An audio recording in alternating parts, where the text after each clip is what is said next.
Ladies and gentlemen, welcome back to the podcast. I've got a incredible coach on today, two coaches having a chat today, and I'm really looking forward to it. Charlie Owen, a confidence and clarity coach, helping men fulfill their full potential, master practitioner in NLP, hypnosis, and more from the Gold Coast. He has courses and really helps people, I guess, reveal their authentic self, which really aligns with me, and helps create confidence, which also very much aligns with me. So, really looking forward to this conversation, Charlie. Thank you for having. Thank you for being here. Yeah, all good, man. I'm so excited to be here and excited to have a chat with you and share my story. Man, it's I like it when you get just I guess like-minded people that are I guess on the same wavelength as each other and can just kind of pitch and catch and just man have a quality chat. So I'm looking forward, man, to hear your story. I haven't heard your story before. And man, I'm looking forward to just sort of pitching and catching with each other, man. So Yeah, 100%. man, I guess for me, selfishly, and for everyone that's listening, man, tell me your story. Tell me, I guess, how you became who you are today. Take it away. Yeah, cool. So I'm not Australian, as most of you can probably tell by now. I'm from Wales in the UK.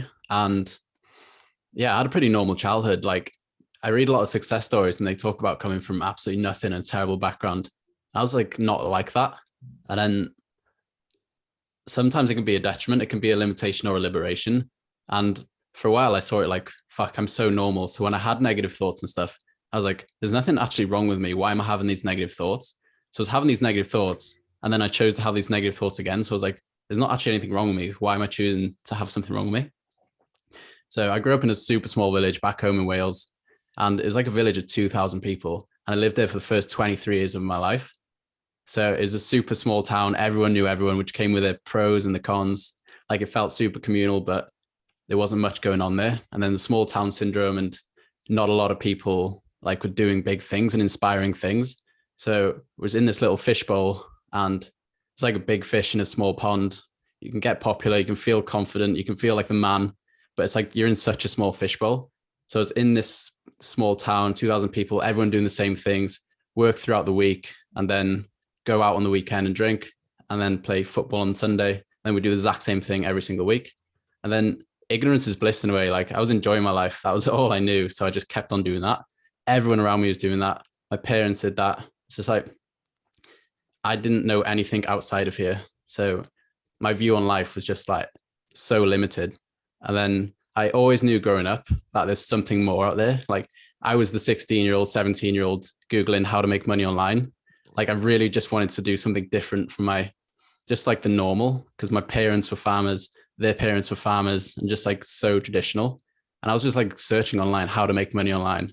And I went through so many different failures. I was gone from selling TV remotes when I was young, like I ordered 200 TV remotes off Alibaba and I was selling them on eBay. Oh, that was my first venture. And then things like drop shipping. I started Game of Thrones fan page on Instagram, sold Game of Thrones t-shirts on Shopify, like all these different things. And had heaps of orders from America on the Shopify store. And then they ordered like a large in American size. And they send them large in Chinese size. And it'd be like 3 sizes too small. I got hundreds of emails saying like the orders are wrong. So I just like shut the shop. And then I tried affiliate marketing, network marketing, Amazon FBA, and the same thing kept happening. And it's like, these systems are broken. These systems are broken. That's all I kept going on in my head all the time. And then eventually I got to the point like, these systems do work. Like everything works. It's just me that doesn't work. Like I had all the information of how to make it work, but like the mindset piece was completely missing for me. So whenever I'd come up against an obstacle, I'd just quit and say it wouldn't work. And then I'd move on to the next thing. So that was a cycle I was going in back home. And then I was just like super money hungry. And that's all my focus was on, like to be better than the people around me, just to prove myself that I'm worthy enough. So I'd like try and do better than the people around me. And then back in 2018, me and my brother were trying to buy this business. We were acquiring this business. It was a multi-million-pound business and spent about a year trying to acquire it with accountants, solicitors, surveyors. And after a year, it was business. It was a tourism business, so like holiday cottages. Yeah, cool. Yeah, it's like 305 cabins. And then we were trying to acquire this business. It went on for about a year. I was like, I'm set. This is it. I'm going to be financially free when this business happens. And then it built up and then eventually fell through with due diligence with the accountants. Yeah. And by that point, between my brother, myself, and my dad, we invested something like £70,000 to try and acquire this business. Then it all fell through. So I was like, fuck, what do I do now? And then my girlfriend at the time, we went through a rough patch as well because I was so focused on the business. I wasn't paying attention to the relationship. So like everything started falling in on itself. And I got into such a rut in my life, didn't know what to do. So I sold my car and me and my girlfriend bought a one-way ticket to Asia. And then we're going to travel around Asia for 5 months, 6 months, like find ourselves like the normal 20-year-olds going to find ourselves in Asia. Then after 5 days, all the countries are coming out like closing down because of COVID. Okay. Yeah. So we're in Koh Phangan in Thailand. And then 5 days in, Laos, Vietnam, Cambodia, they were all closing down. And then we got to Koh Phangan on the Wednesday night. And Scott Morrison said they're shutting the borders on Friday to non-residents. So like, shit, we got to get out here as soon as possible. And then we took like 3 flights to get over to Australia in time, got in Thursday night, the day before the border shut. And then I went up to Airlie Beach. Yeah, I went up to Airlie Beach to quarantine. Very cool story. That's fucking cool, man. Yeah, man. I went up to, me and my girlfriend moved up to Airlie Beach. My sister lives up there. We were quarantining. And I initially did, I was installing solar panels on the roofs because I needed regional work. So I initially started installing panels and stuff like that, getting that going. And then me and my girlfriend went through a breakup. So after 6 months up in Airlie, me and my girlfriend broke up. Like change of environment, completely different. Like we've been in a small town for 6-7 years together. And as soon as a shift in environment happened, it's like, wow, there's so many options. We're not actually aligned with each other. We were just kept in a small container together. Then once we moved to Australia, like the container got bigger and we're like, wow, we actually need to go our separate ways to grow. So I moved to Brisbane after like 7 years of being together, single, living in the city for the first time. I was like, fuck, this is literally square one. 23 years old, in Brizzy, single, didn't know anyone. So I was like, this is square one. What can I do from here? So then the first 6 months was super rough. I was like, my friends back home thought I was having the best time of my life because I was single, British, going out every weekend, putting social, like so much stuff on my social media with girls and just drinking with the boys and stuff like that. And it's like such a weird paradox. The time I looked the happiest on social media was when I was actually at the lowest point in my life. Interesting. And I was so much more, I was prioritizing looking happy rather than being happy. So that was a weird cycle I went through for 3-4 months in Brisbane. And then I moved in with a guy. He was a friend of mine, moved in with him. And he was trying to get me into meditating. And I was like, so against it. I was like, nah, I'm not meditating. That's for hippies. This or this, that. Just my closed-minded model of the world at the time. And then he was like, do it for 14 days straight and come back to me and see how you feel. And did it 10 minutes a day for 14 days. And it literally was the turning point in my life to actually analyze my thoughts and have distance from my thoughts and question my thoughts. Rather than just going through the motions every day, I could stop my irrational thinking and being like, is this useful for what I want to achieve? No. So that was a massive turning point in my life. And then from there, I just started reading personal development books and just went so deep down the rabbit hole of personal development, reading like every single book, going to every single event, every podcast, just shoved my head full of information that could help me. Awesome. Yeah, dude. And then spent a year traveling Australia, which really broadened myself even more. And then moved down to the Gold Coast. I did a training in neuro-linguistic programming, which is awesome. Learned all about coaching. And then I really dived into the coaching scene. I was like, this fulfills me so much because I was putting content online anyway of all my wins. Like if this helped me so much, it could help other people as well. Really the personal development stuff. So it was like my journal in a way. Yeah. And then I was getting so many messages saying this really helped me, like even get out of bed this morning, go to the gym, gave me motivation to do this. I was like, wow, this makes me feel so good. And then I found out there's this whole industry of coaching, like where you get paid to help people. And I was like, wow, this is incredible. I can get paid to do this. I'm doing this like without getting paid at the moment. Yeah. Like, why not do that? Learn the proper skills through NLP and actually learn the skills to impact people. So yeah, I did the NLP course and then I've been coaching people full time for about 6 months now and growing into group programs and stuff. And yeah, I couldn't be happier. Man, what a story! That especially the COVID, like literally getting into Australia the day before the borders closed, man. And have you been to Australia before that time, or is this your first time to Australia? No, that was the first time in Australia. Man, what was it like coming in, like kind of like bouncing around the world, having a bit business success and some business failures to just kind of literally get in there, not know anyone during the start of a pandemic. What was that like for yourself? Oh, it's crazy. When I was leaving home, it was March the 10th. And my mum was like, don't go traveling. It's going to be like this. Don't know how this thing's going to go. I was like, nah, I'm going. It's just like, it's just for old people. It won't be nothing. It'll blow over in 2 weeks. Yeah. Got into Thailand, did a bit of traveling around, and then got to Koh Phangan on the Wednesday night and obviously heard the news. Then had to get like a tuk-tuk, a ferry, another bus, a flight from Siratani to Bangkok, slept on the floor in Bangkok airport for 10 hours. And like, we had no idea what was going on. Like, is this thing going to kill us? Like, everyone had masks on, sat in the corner. It's like, fuck, we have no idea if this thing's going to kill us. Yeah. And then 9-hour flight over to Brisbane from Bangkok.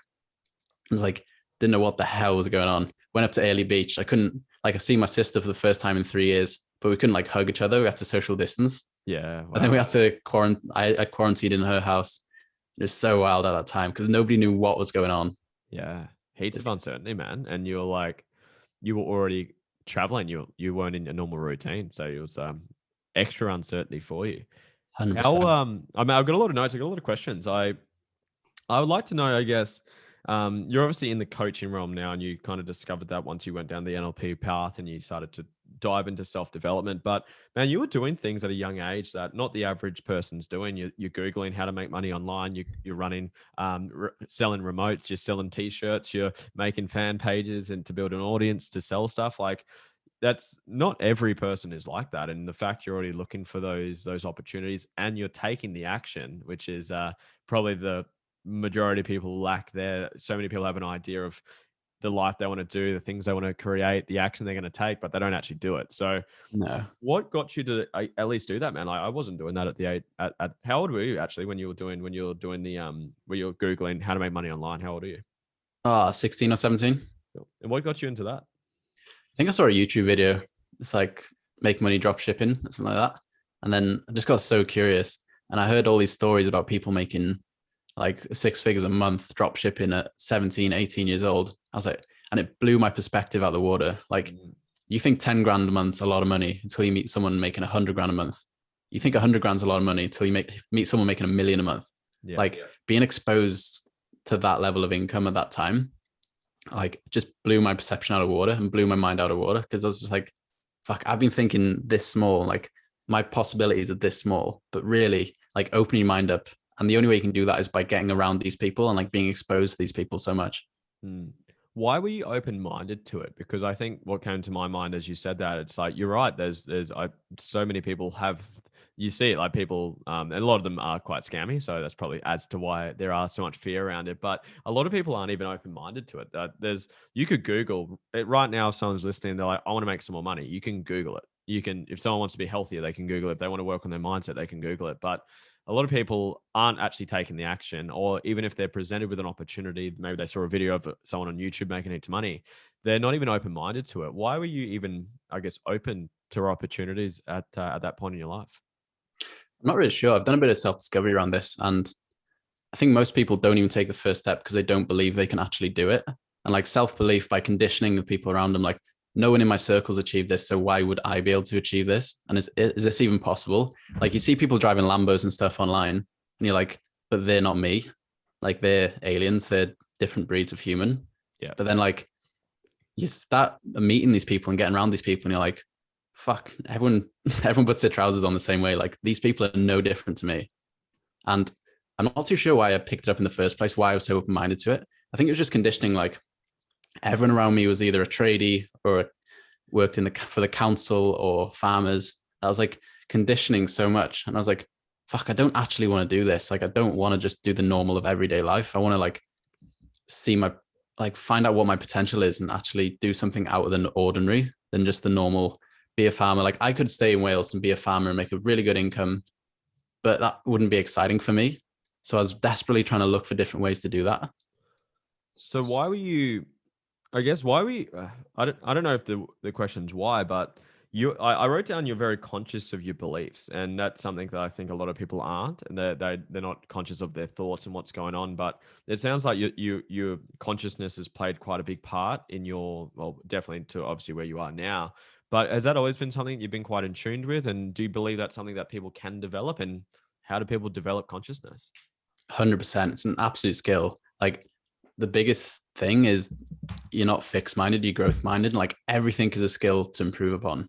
There's no character traits, there's just skills to improve upon. And like confidence and all these traits, discipline, hard work. Like you're not a hard worker on, you don't have work hard or don't work hard. It's like, it's just another skill to improve on. And like consciousness, just practice becoming aware. It's like actually stop and have a conversation with yourself. It's like, what am I pretending not to know in my life right now? It's like journaling is a really good way as well. So it's like coaching yourself. Like the quality of your life is determined by the quality of questions you ask yourself. So really dig down on your life to see where your blind spots are and like take a bigger zoom out. So most people are just taking one step in front of the other until they're going to walk off a cliff in their life. It's like actually stopping, take a bigger view at your life, be like, is this the direction I actually want to go on? Then you start becoming aware of all these different things in your life that don't actually serve you. Like 99% of things in life is just noise and distractions. So becoming aware, becoming conscious of if these things are even serving you. And then you can start questioning your own beliefs as well. Be like, are these beliefs useful? Because most beliefs are like experience in the past. We've created a label around it or a belief system. And then the beliefs are so outdated, like they served you back there, but they're not going to serve you right now. They're so outdated to what you want to achieve. So it's really just asking yourself so many questions to spot your blind spots.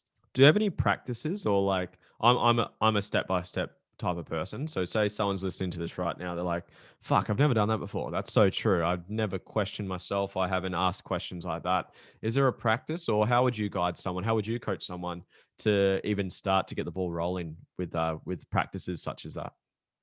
The first thing is meditation. Like if someone's never meditated before, like, and you don't even have to call it meditation. You don't have to sit there cross-legged and humming or whatever. It's like having 5 minutes alone with your thoughts. And thoughts are like it's like a pet dog. It's like the dog's going to run away and you just have to call the dog back and sit. It's the same with your brain. It's like sit, stay there. And then your brain's going to go off in all different places. And it's like people come to me and say, I can't meditate. It's like, that's the exact reason why you should.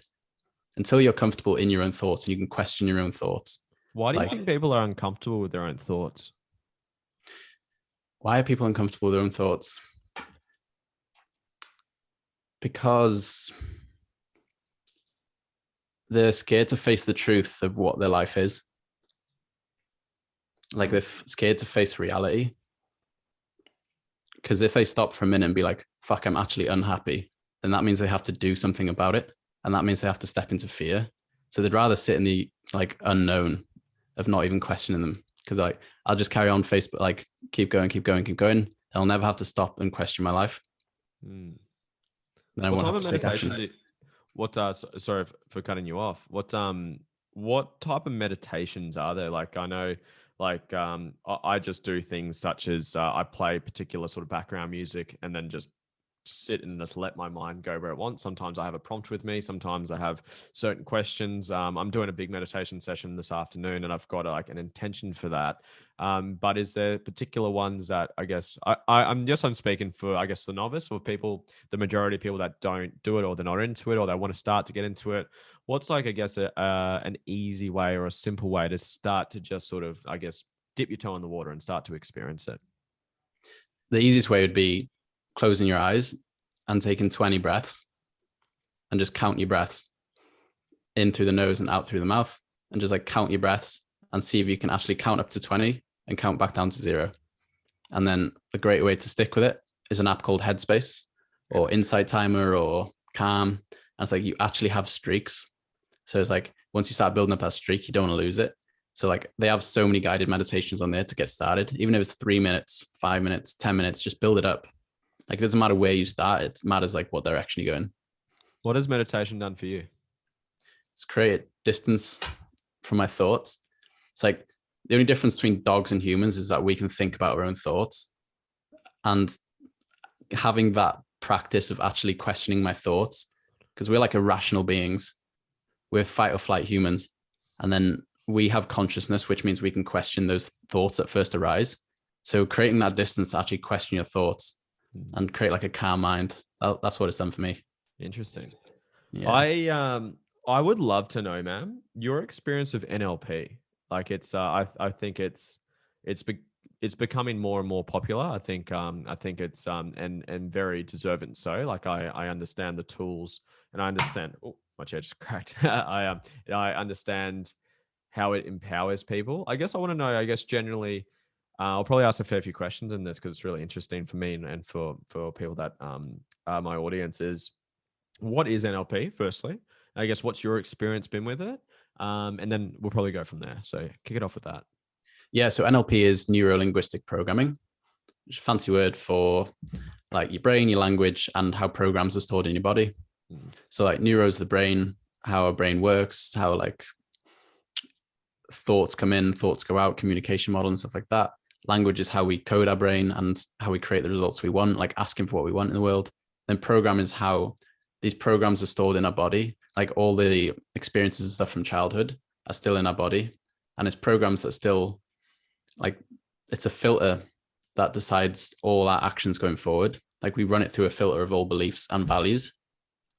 So it affects us so much going forward. So it's really about going back in those old beliefs and question them so we can create the reality you want. Mm. And NLP for me was, I already spent like $30,000 on personal development.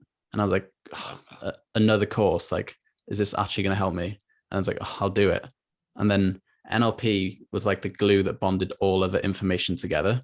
It wasn't like more information. It was the glue that bonded it all together for me to actually use it and make sense of it, to actually create a business, like a legitimate business, and yeah, just actually utilize the things from the past. And NLP is so great because anyone coming into it, it's like everything you've experienced before, you can utilize it because you now have the communication, you have the human behavior, the sales, like everything you need to make the stuff, all your experiences work.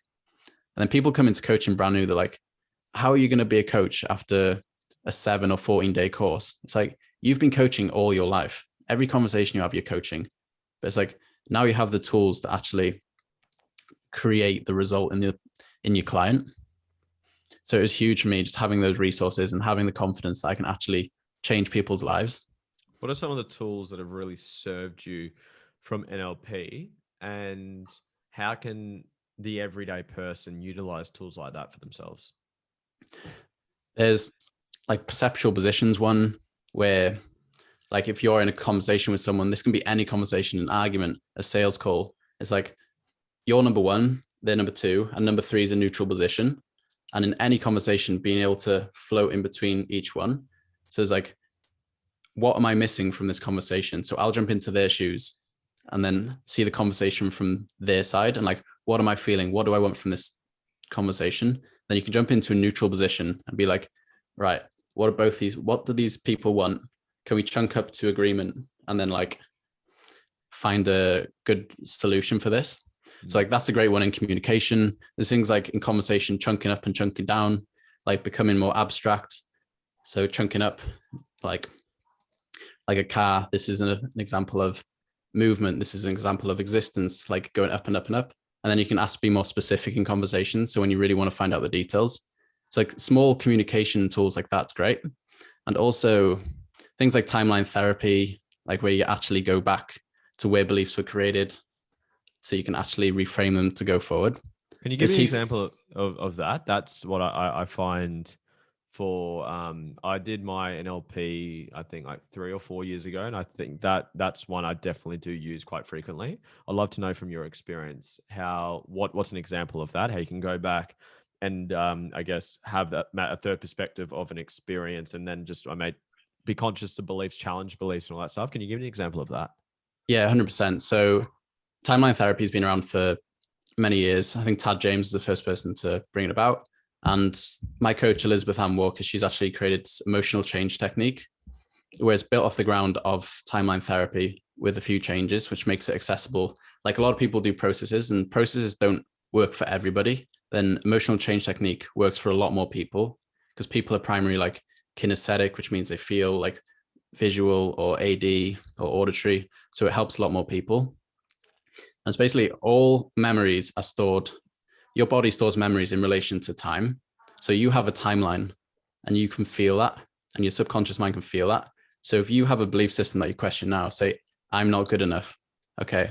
You can take yourself back through your timeline to the moment you most strongly feel that belief system of not being good enough.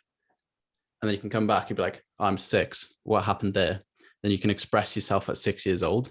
And then that event at 6 years old. And then you can take a step back just before that event and take a look at it. And then you can go to the side of your timeline, step off your timeline and view the event from a third person view. So you can really question that. And then you step up on your timeline again and you encompass the new beliefs that you'd rather choose, like the new resources and beliefs from that time. So you've gone all the way back to that time, brought awareness to it, reframed that belief completely, and then stepped onto your timeline and brought those resources forward to the present moment. I like that. Yeah, it's awesome. Like, So it's so powerful. Just to read that back to you. So you go, you be conscious of a belief, a negative belief. Say, I'm not good enough. I'm ugly. I'm dumb. I'm whatever. Go back through your own sort of timeline through just sort of thinking internally. Okay, when was the earliest or most painful experience I've had of this belief? And then challenging that belief, seeing it from other perspectives, seeing where it's come from, challenging that so it's not going to disempower you anymore. Is that the summarized version of that? Yeah, 100%. So you're standing now in the present moment and you have this belief, and then you go back, and it's not even a think, like for me, it's not a thinking thing, it's a feeling thing. So you're actually walking back on your timeline, and then you feel a sensation and you're like, fuck, I feel, and you trust your unconscious mind with the answers. So it's like, Yeah. I'm 6 years old. This happened. And then it's all about looking at the experience, the moment from so many different angles. So you could reframe that and then come back to the present moment and be able to laugh at the situation and be like, fuck, that's like, even dropping your ice cream at 2 years old and your dad giving you a row, like that could create an I'm not good enough belief in this present moment that's stopping you starting a business. Like, so many small things from the past people still hold on to that's actually affecting their future. What's your common client that you attract? What's kind of the most common archetypal problem, or I guess person that you deal with, work with, help with, and coach with? What does that person generally look like? How do you I'm trying to, I guess, to give context to the question, I'd love to know how are the people, how do you help the clients you help, and what are the challenges that they have, and how do you help them specifically with those problems? I'd love to know, I guess, your way of helping people, to put it bluntly. Yeah, 100%. So confidence, I'd say confidence is the main thing. I've had a few clients who, like, they're early 30s, mid 30s, and they got a great career, great house, they're good looking, keep yourself in shape, but they're scared shitless of like going after women, like approaching women. They haven't got any confidence in that area, for example. So it's like, they don't see themselves as successful because they're missing this one piece of their life. And they're successful in every other area by the looks of it. And then this one piece, it's bringing everything else down. So they don't feel good about their life. So it's like that missing piece. So it's really digging in, doing a personal history, seeing exactly like how this belief is created, going all through their childhood at different events, and then finding the moments, finding the emotions that come up, like the major emotions like anger, sadness, fear, guilt, grief. And what do you do with that? If you can talk kind of like NLP language with it, I'd love to understand how you would help that person. So say I'm someone, say I'm lacking confidence. Say I'm your client right now. I'm lacking confidence, and that's probably something I've lacked a lot in my life with my sort of journey. My upbringing is confidence. In say I'm lacking confidence, and yeah, why don't you walk me through it? Pretend I'm a client with yours. Let's do a live demonstration. Say I'm a client of yours, and you get me to what would you do with me right now? So I want some more confidence. I'm lacking confidence. I come to you. I said, Charlie, I'm looking for some help. I'm doing well in business, doing well in life, but I'm just really lacking confidence in myself. What would you do with me? Yeah. So it's really chunking down to seeing where the client is actually lacking confidence. So I'd say, what areas confidence holding you back? I'd say social settings. And this is truth. This is absolutely true, what I'm saying. Cool. And what's being unconfident in social situations stopping you from doing? I'd say expressing myself confidently or authentically in crowded environments. Cool. And what would be able to express yourself? What would that do for you? Allow me to connect with more people, allow me to influence more, allow me to help more people, allow me to, I guess, have a better quality of life overall, I guess. Yeah, cool. So it's the connection you're really lacking. Yeah, the ability to do it, the ability to make the connection. Yeah, cool. So already like gone from, like we say the map is not the territory, it's like confidence, to actually lacking the connection. So it's like, oh, cool, I can see that connection. And then really finding the belief that's stopping that. So I've got what you currently think is the problem, the confidence, got what you want, the desired result, which is connection. Now see what the belief is that's stopping you. Awesome. Yeah. So once you isolate the belief, like it could be I'm not good enough, stuff like that. It's really going through a personal history, going back through all the childhood events that could lead to this situation. And this could go back years. This could be such a small event back in the day that you've created a label for yourself that I'm not good enough, that you've come all the way through your life here, never questioned that belief, and it still runs through today. So you have lack of confidence and you're craving connection. And it's that tiny event that could have happened in the middle of that belief. So then we isolate that belief. And a lot of times it comes down to I'm not good enough. And then once we know the result they want, they know where they're currently at, and we know the belief. And then we take them through loads of processes like emotional change technique. So we'll put them on the timeline where they're currently at, express themselves of like, I'm not good enough, get them to say everything they currently think, and then go back on the timeline and stop at an experience that most resembles that belief. And then as soon as it's there, they express themselves then. So they can express themselves as the 6-year-old, for example, express all their emotions back there. They can say exactly how they felt, and they can step to the side and analyze that situation. And then you can step into, is there a significant other important in this time? It's like, yeah, my dad. Then you can step into your dad's shoes at that time and talk as if you're him. And then you can go back and reframe that belief completely, see the situation through new eyes, come all the way up your timeline to the present moment with all the new resources. And you can actually like reframe that whole childhood so you can actually have the beliefs that best serve you going forward. And then the main thing would be tasking. What's tasking? Tasking is like the actionable steps to do. Okay, we've done the change work with the neurology.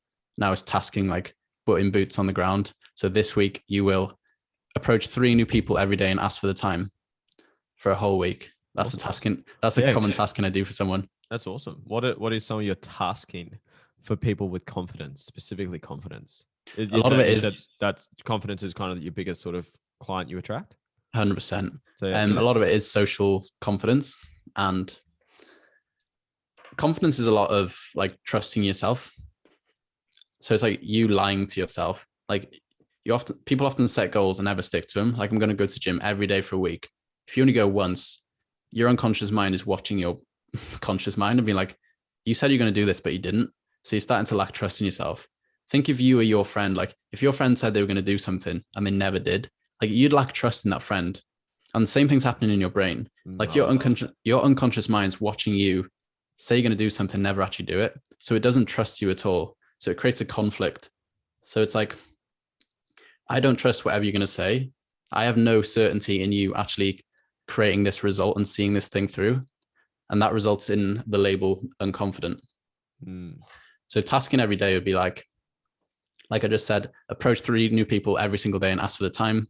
Cool. Then the next week, approach 3 new people every day, ask for the time and their name and if they're having a good day. So it's like building it up, really having those steps and like make eye contact with people. And that's the small action steps that actually create such a big result. And they're like, holy shit, that's not scary at all. I can actually do that. So it's them proving to themselves that they can do it. Therefore, building that trust again and being like, oh, actually, I am capable of this. Like what I was thinking in the past is completely wrong. I am actually capable of this, and it's actually easy. Interesting stuff, man. You got some gold within you, man. Great coaching. I've actually sprung up a question for me as you were talking. Is what are your coaching principles? What makes a great coach? Not necessarily just a mindset, confidence, clarity coach, which you are. Just a coach in general. It's something I find myself quite attracted to, and what I find quite interesting. So, what are your, I guess, principles or guiding lights as a coach? What makes a great coach in your eyes? So there's a few principles like entering their model of the world. So seeing it through their eyes. Because I could look at a situation and be like, what's this person on about? Like, for example, a girl could come to me, beautiful as ever, be like, I'm so ugly. It's like, if I was looking at a person, be like, no, you're not. But then it's like, I need to enter their model of the world. What do they see that's created this belief system?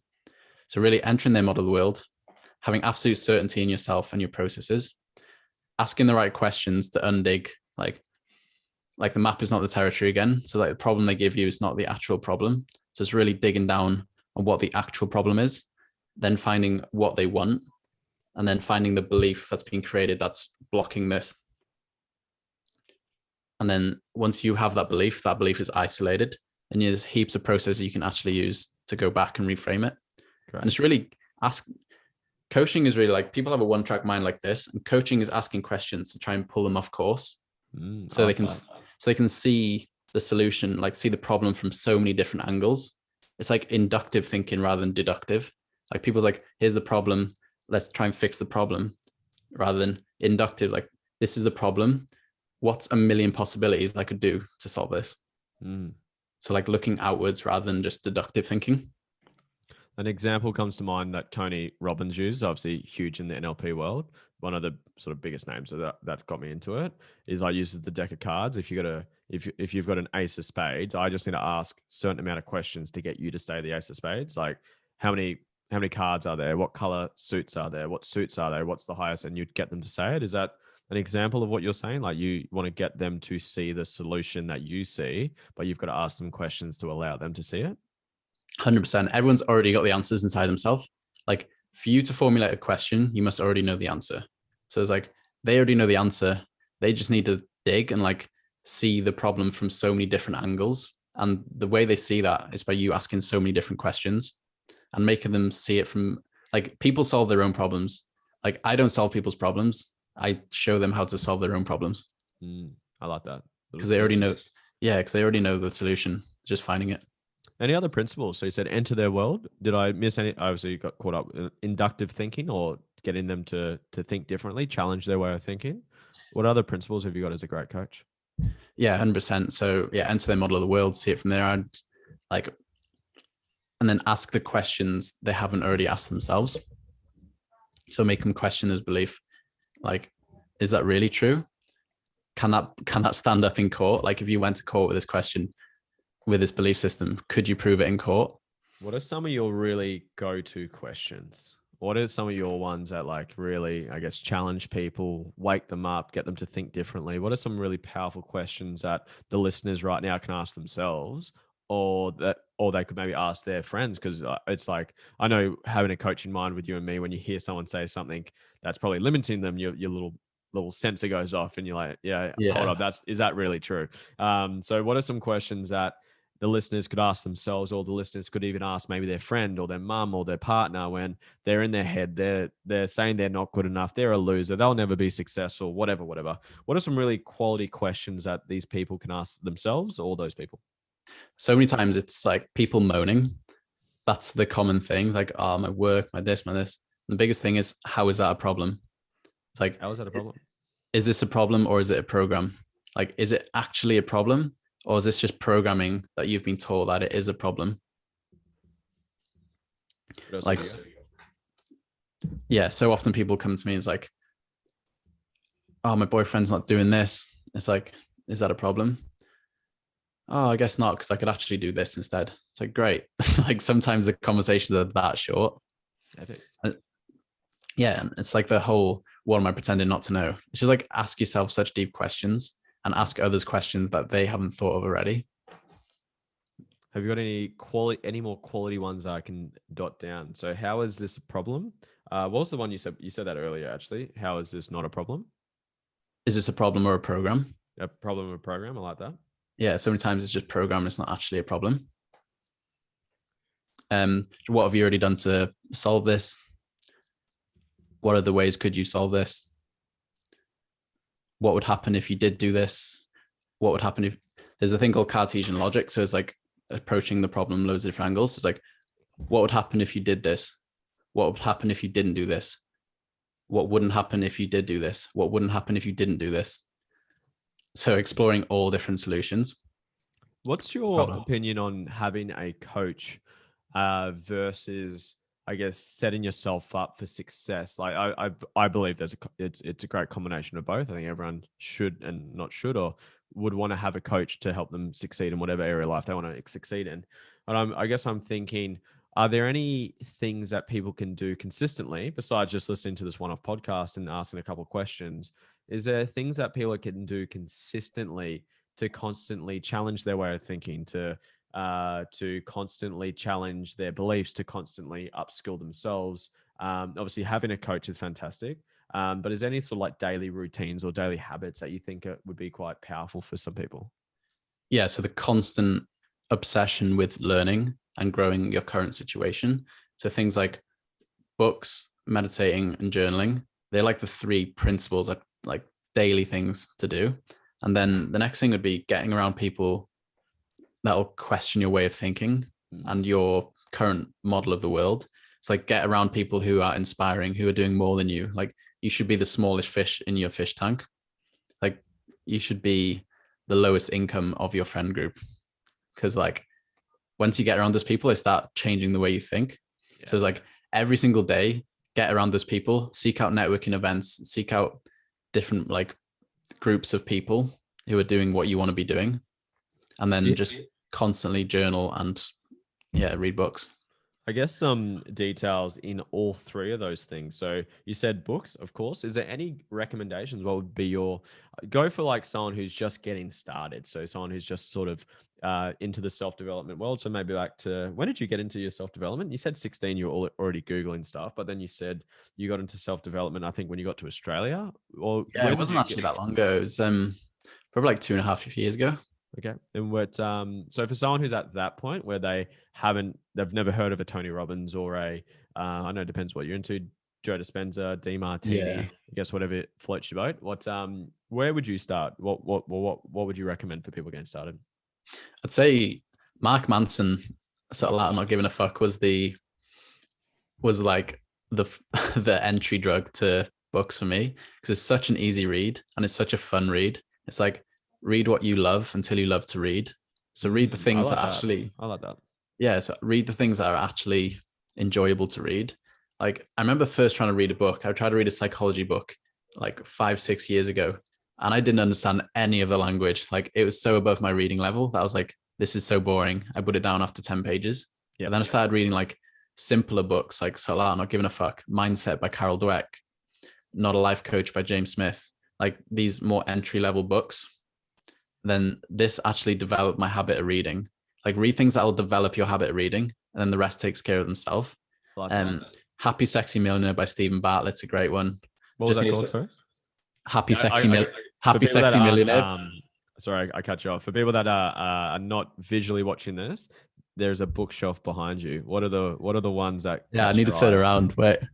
What ones catch your eye? Happiest Man Alive, Happiest Man on Earth, Eddie Jacku. Psychology of Money is a great one. Influence by Robert Cialdini. Unfuck Yourself by Gary John Bishop. I'd say, yeah, there's one called Unfuck Yourself, Gary John Bishop, which is incredible. It's all about self-talk and the patterns you're currently creating. And one part of it is like, you are a winning machine. You've achieved everything you've set your mind to. But the only problem is your mind's been set to the wrong things. So it's an incredible book to get started. Yeah. So Unfuck Yourself and Subtle Art of Not Giving a Fuck would be the two places, like the two books I'd start with. Are you going to write a book? Yeah. I've still currently started writing a book. Epic. But without spoiling the whole thing, what are like the principles, or what are going to be the big sort of bigger chunk level takeaways from your book that you want to share with the world? So people can realize and fulfill their full potential and break out of the box they're currently putting themselves in. Like that is the preface of the book. The limitations people put on themselves is scary. Like I believe most humans only live to 10% of what they're truly capable of. And it's because of everything we fill our mind with, like the social and the parental, like all these conditionings, and it creates ceilings and boxes. and people only live to this level of thinking. But it's like Grant Cardone puts it, like 10x thinking. It's like getting people to actually break out of the box they're currently putting themselves in and realize that they are capable of more. So it's those where, like, that's the main preface of the book, getting young people to think bigger and think out of the current box they're in. What's your purpose? What's your passion? What's your purpose, mission, and vision? My purpose to help 1 million people realize and fulfill their full potential. Epic. What does that look like? What's your vision? So that looked like the ripple effect of 1 million people becoming the best version of them. And then they inspire 1 million people to become the best version of them. And then the ripple effect of actually helping people is incredible, because like just you inspiring one person and then they become a different person around their 5 mates. Like the ripple effect of that is incredible. So that's my main purpose, like help as many people as possible. I've got 1 million people realize and fulfill their full potential so they can inspire all their friends. And then that can absolutely like explode over the globe.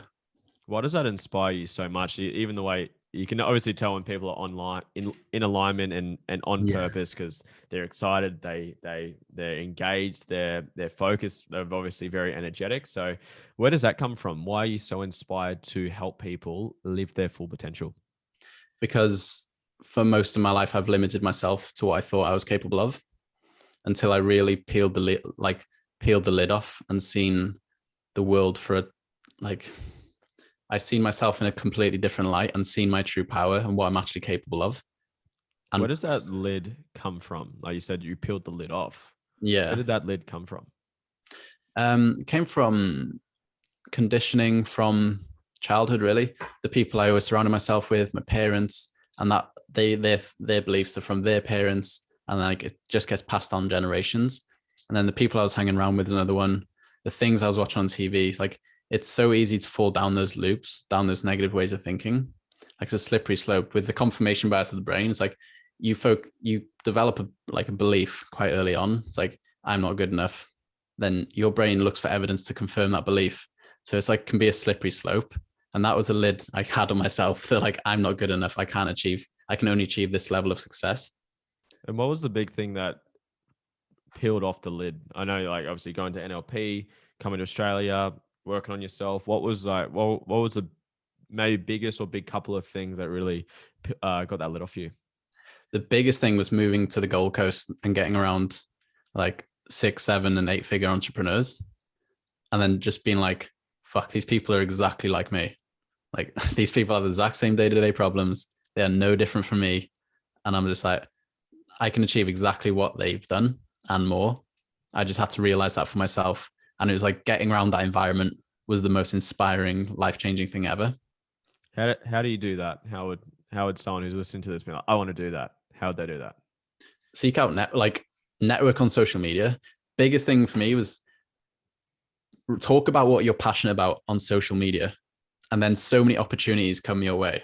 Like we'd never know each other if I didn't put social media, like content on social media. Like so many people benefit when you actually speak your truth and speak what you're passionate about on Instagram and Facebook and TikTok. And it's like those people come to you, like they get attracted to you because you're speaking your truth.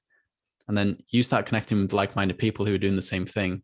Then you get invites to networking events, to business things, to like birthday parties. You start slowly then improvements, like day-to-day improvements look so small, but in a year's time, if you do that every single day, in a year's time, you look back, be like, fuck, I've changed so much as a person. I'm around a completely different friend group. My business has taken off. So it's like doing those day-to-day things, like talking on social media, talking to people who inspire you and saying yes to opportunities. Epic, man. Man, how would someone connect with you if they're interested in obviously just connecting, saying hello, maybe your services? How would someone find yourself or connect with you? On Instagram is the best, Charlie Owen Coaching. Hit me up on there. I'm also on TikTok, Charlie Owen Coaching. So yeah, Instagram's definitely the best place. Epic content. I love it, man. I save it. I take inspiration from it. It inspires me to do more and to help more people, man. So it's man, I'm very grateful we've come into each other's worlds. And man, I've got a lot out today. I think it's a very selfish podcast. I think I've got probably more than the listeners will get out of this one. But man, what an incredible what an incredible gift that you're giving to the world, and it's only compounding. And obviously the ripple effect, like you said, you're helping one person to help five, and then those five help another five, and your impact is is only just started, and it's going to just get bigger and bigger. Last one before I let you go. What do you want to be remembered for? For being someone that was so happy that inspired others people to be happy. Bang. Love it, man. Thank you, Charlie. I appreciate your time. Listeners or watchers, thank you so much. I appreciate the love. If you got value from this, send this to someone. The ripple effect begins. Send this to someone, and you can impact and improve their life, and that will just improve everyone they engage with and they have in their life. So thank you. Like, comment, subscribe, share it with a friend. And guys, I will see you on the next episode. Thank you.